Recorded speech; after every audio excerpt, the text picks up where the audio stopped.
Yeah, that was a very challenging set and scene. The greatest challenge in that scene is not so obvious, and it's a question of scale. There's Asgardians and the Frost Giants, and we got as many actors as we could that were very, very tall basketball players and American football players, but still the scale wasn't quite right. The biggest challenge in that scene is how do you do these shots and actually have a little bit of a flow, because shooting scale is a really, really difficult thing. It works for one camera angle, but not for another.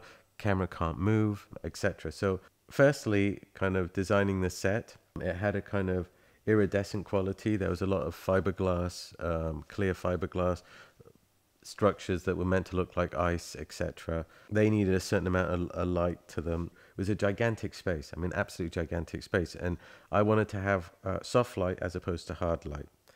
It was the first time I'd experimented with making really big soft boxes that covered the entire perimeter of a stage. And I've since used them on almost every film in some form or other. And we experimented with Corey Geriak. Basically, he saw me with a maquette of that set, playing around with a Kino flow, which, if we then scaled it up to the set, would mean that it would be pretty much 100 meters long.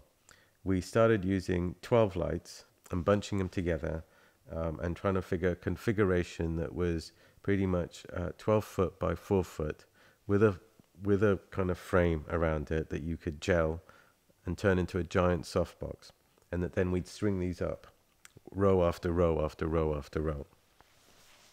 And we went to a company called Showrig eventually that kind of created this rigging system for us, and they created electric hoists. So basically what I wanted to do is, on a very large scale, get the effect of having a very soft source close to an actor and get wraparound.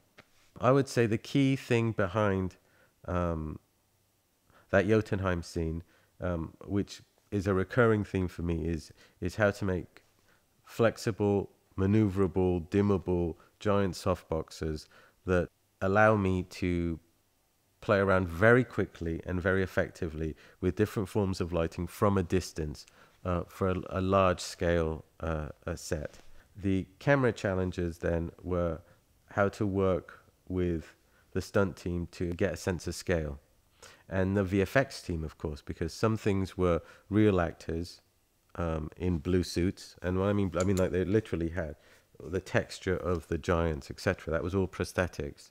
And some were CG characters as well. So how does that all blend in? And how do you do a multi-camera shoot? How do you use... We used 30 and 50 foot cranes almost simultaneously all the way through that sequence.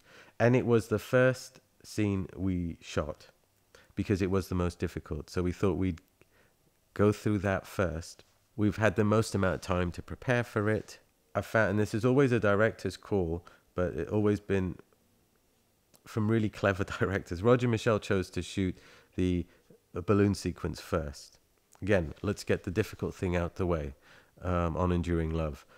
Ken chose to do the Jotunheim sequence first on Thor, and I think it was a very smart move.